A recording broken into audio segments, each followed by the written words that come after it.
오늘도 전원 참석이네. 와, 얘 얼굴 좀 봐. 빛이 난다, 빛이 나. 다 너네들 덕분이지. 우리 친구들이 회비 모아서 돌아가며 선물해주는 게 있는데 이번이 내 차례 아니겠어. 안 그래도 나 요새 부쩍 늙은 것 같아 고민이 많았거든요. 내일 당장 병원 가서 상담해볼 거예요. 어떡하지? 당신도 참 별걸 다 샜네.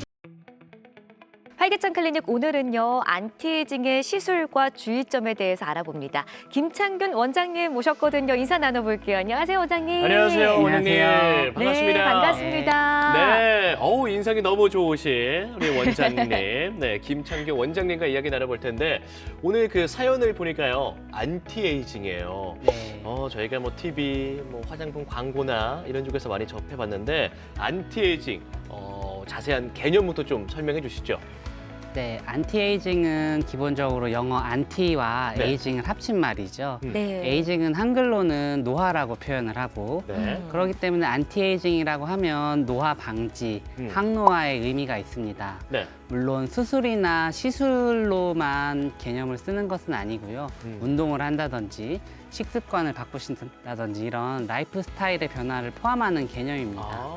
따라서 안티에이징은 노화를 방지하고 젊어 보이기 위해서 자신을 가꾸는 모든 것을 의미한다고 보시면 되겠습니다. 그렇군요. 네. 운동하는 것도 안티에이징이군요. 네, 맞습니다. 오, 네. 안티에이징 시술에는 좀 어떤 것들이 있을까요? 네, 대표적으로 주사 시술이 있고 네. 그다음에 기기들을 이용한 시술이 있고 오. 실리프팅 시술이 있습니다. 네. 오, 네. 주사 시술 같은 경우에는 성분에 따라서 보툴리늄 톡신, 필러, 콜라겐 합성 유도체 등이 있습니다. 기기를 이용한 것은 기기의 원리에 따라 고주파를 이용한 기기도 있고 초음파를 이용한 기기도 있습니다. 실리프팅의 경우에는 주로는 녹는 실리프팅과 녹지 않는 실리프팅으로 구분을 하는데 네네. 경우에 따라서는 돌기의 종류나 길이로 구분을 하기도 합니다. 저는 궁금한 게 있어요. 저도 그 주변 그 친구들 보면요. 근데 그 친구들은 벌써부터 이 시술을 받더라고요. 안티에이징 시술.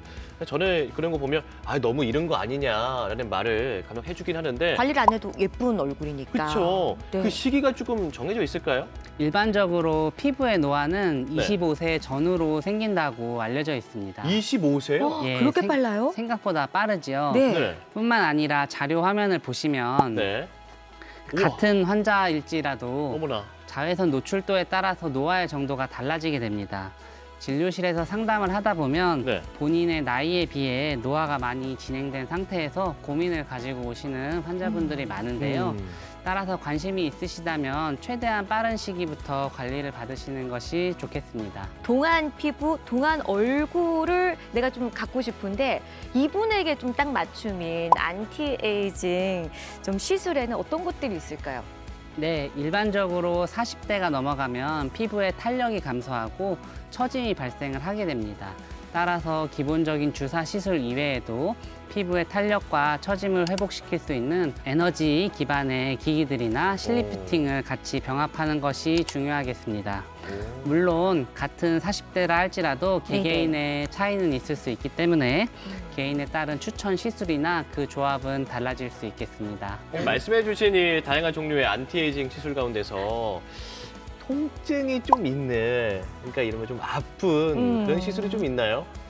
일반적으로 연고 마취를 진행을 한 후 네. 시술을 받으시면 큰 무리 없이 진행을 하실 수 있습니다. 안 아프겠네요? 네. 다만 이제 치아 교정을 하신다든지 네. 고철물이 있는 경우 네. 혹은 신경 부위를 시술 받으실 때는 약간 더 불편하실 수 있습니다. 그렇군요.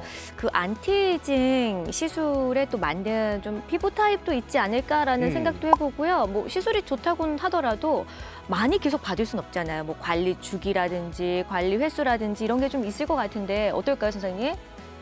네, 특별히 시술에 맞거나 맞지 않는 피부 타입이 존재를 하는 것은 아니고요. 네. 그래요? 다만 얼굴에 염증성 병변이 있는 경우, 예를 들면 여드름 같은 것이죠. 네네. 네. 여드름 같은 것이 있는 경우에는 시술을 당장은 피하시는 것이 좋습니다. 어. 또한 환자마다 약물에 알레르기가 있는 분들이 있습니다. 네네. 네. 시술을 처음 받으셨는데 피부 트러블이 났다거나 알러지 반응이 있으신 경우에는 다음번에는 다른 시술로 대체하시는 것이 좋겠습니다.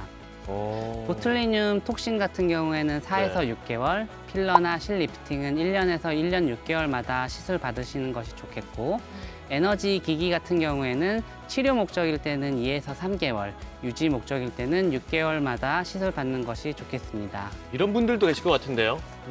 욕심이 좀 있어서 안티에이징 시술 여러 가지가 있잖아요. 네네. 한꺼번에 다 받는 분들. 아. 그거 괜찮을까요?